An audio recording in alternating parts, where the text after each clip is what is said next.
Hello guys, good afternoon once again. Mag-a-update na naman po tayo ng project natin dito sa Gentry Villas. Ayan. So, wait lang po at papakita ko po sa inyo. Okay mga ka-builders, nandito na nga po tayo. So, bago ang lahat po mga ka-builders, kami ay papartisyon na dito sa taas. So ito po yung huling vlog natin.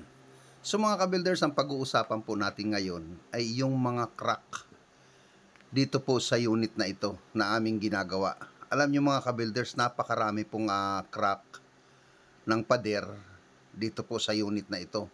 So bago po ang lahat, bago namin na bigyan ng solusyon o gawa ng paraan yung problema nga po ng mga bitak na ito, ito na nga po, mag-update muna kami nung aming ginagawa. So nag-extend na rin po kami dito sa harapan ng para sa property fencing. Ayan. So nagbakod na kami. Tapos dito po sa loob ay hinihahanda na rin po namin ang framing para po doon sa gagawin naming kesame na pagkakabitan po ng PVC panel. Ayan. So dito naman po sa likod, dahil nga po sa, kung nakikita po ninyo yung puti na yan, yan po yung property ng unit. So dahil nga po sa yung property na yan ay 10 cm lang po, so nagbeam po kami dyan na pinagpatungan po ng aming asintada para sa bakod. Okay? At pagkakabitan po namin ang bubong. Ayan. So ayan mga ka-builders, dito sa taas tapos na yung pagpapartisyon namin at nakapag-masilya na rin kami para dun sa mga dugtungan at saka pinagribitan po ng hardiplex. Ayan. So ito po yung may 2 kwarto lamang na katamtaman lang po yung sukat. Ayan. So kung nakikita po ninyo, ayan, eksaktong-eksakto lang po ito para sa single na magtutulog. Ayan. Tapos sa bawat isang kwarto po nito ay mayroon naman po siyang nakaabang na aircon, butas po ng aircon. Ayan. So yan mga ka-builders, ito nga po at yung sukat po na ito mga ka-builders, yung space na ito kung bakit hindi ko pa isinakop dahil napag-usapan nga po namin ng may-ari na hindi na kailangang sakupin o i-diretso yung pinto na ito dahil pwede po itong maging working area. At ito naman pong hallway na ito, maglalagay po kami rito ng grills, grills po. So yung hallway na yan, magkakaroon ng pinto doon sa dulo para po doon sa gagawing terrace sa labas. Ayan, dahil nga po sa pinagkasya lang yung budget, so pansamantala hanggang dyan lang muna, hindi po muna bubuksan yon.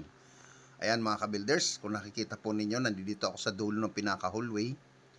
Yan po yung 2 kwarto. Ayan.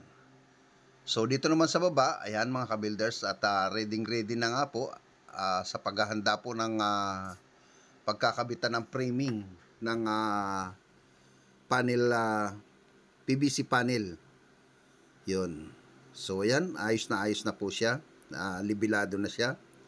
Tapos inihahanda na nga po namin. Ito po yung sinasabi ko po sa inyo, yung mga crack. Ayan, ito po yung bibigyan namin ng solusyon kung papaano namin gagawa ng paraan dahil po itong mga crack na ito ay pinagmumulan po ito ng tagas ng tubig. Ayan, so kung nakikita po ninyo, ayan, ano nga ba ang paraan namin? So ipapakita ko po sa inyo yung paraan na gagawin namin para mawala po yung mga bitak na yan. Ayan. So, yung mga hairline na yan, na kuminsan po talaga nagiging cause yan ng pagtagas ng tubig galing sa labas. Lalo na kung malakas ang ulan, yun. So, yan mga ka-builders, nakikita po ninyo yan. So, ang ginawa namin dyan ay grinder po namin para kasi may pintura na po siya, grinder. Maging dito po sa labas, ganun din po ang ginawa namin. Dahil dito nga po nagmumula yung tubig kapag papasok na o malakas ang ulan. So ang tendency po niyan o ang posibilidad po niyan ay pasukin po yung mga crack na yan sa loob ng semento na siya nagsisimula ng pagpapahina ng pundasyon ng bahay. Lalo na kung hollow block lang po o hindi po siya buhos ang pader o precast, ganyan. So kasi may mga precast po na kahit na anong gawin, ganun din po ang nangyayari, nagka-crack po talaga yan. Ayan. So alam niyo naman po kung ano ang dahilan, naggumagalaw po ang lupa. So yan po ang nagiging dahilan o cause ng pag-crack ng bawat pader. Ayan. So ito po ang bibigyan namin ng solusyon para po na hindi na po siya tumagas yung tubig sa loob. O ayan. So ang ginawa po namin mga ka-builders ay ginamitan po namin yan ng epoxy. Concrete epoxy po. Ayan. So tinimpla po namin yan.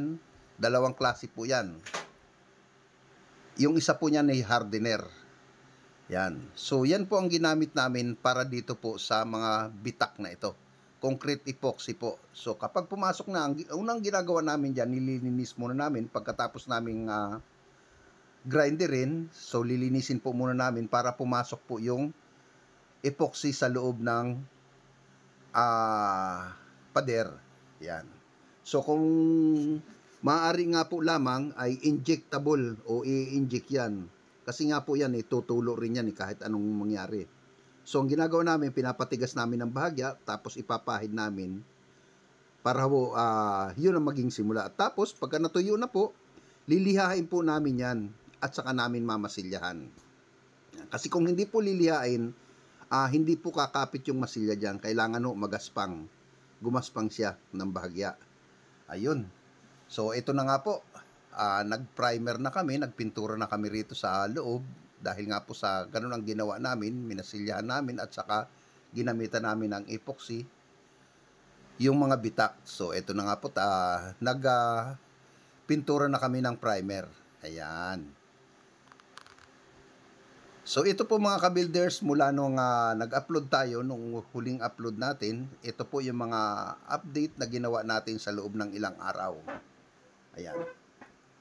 So ayan na mga ka-builders.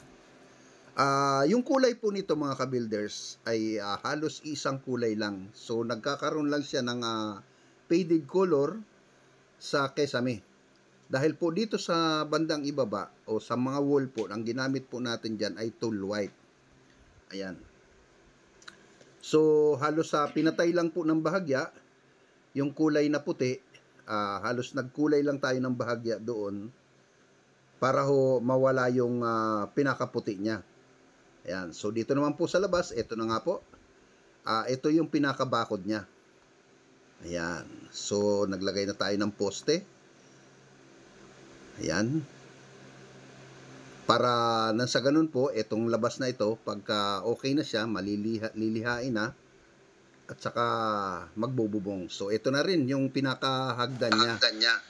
Naglagay po kami ng cabinet dito sa itaas ng hagdan dahil nga po sa hindi na namin itinuloy na diretso yung slanting na yan na pagkukover sa ilalim dahil doon sa bandang itaas ay iba na po yung forma ng hagdan. Okay mga ka-builders, so bago ko po tapusin yung video na ito, isa-shoutout po muna natin yung ating mga subscriber. Kay Sir Randy Aquino, shoutout po ako sa inyo. Kay Ma'am Christine Buere, Ma'am, malapit na pong matapos. At dito po sa bago nating sa subscriber, The Triple M Audio o Mix Track Hits Brian. Ayan, shoutout po ako sa inyo, sir. At kay Sir Larry, sa ating dating kliyente, kay Ma'am Leah, shoutout po ako sa inyo. Kay Ma'am Elena Garati at kay Sir Jonathan, shoutout po ako sa inyo. Kamusta po kayo? At doon po sa ibang mating mga subscriber, ayan po, shoutout po ako sa inyo. Ayan. So, doon sa aking mga, kay Sir Lee, ayan. Shoutout po ako, sir. Kamusta? Maraming salamat. At doon po sa ating mga trabahador na masisipag, shoutout ako sa inyo, kay Chris, kay April, ayan, kay Bernard, shout out ako sa inyo at naway pagbutihan nyo pa ang ating mga ginagawang project at huwag kayong mag-alala, laging nakaalalay ako sa inyo, sa aking mga trabahador. Ayan. Salamat sa suporta at pagbibigay natin ng serbisyo sa ating mga kliyente. Okay? Hanggang sa susunod po, ingat-ingat po kayong lahat. Thank you.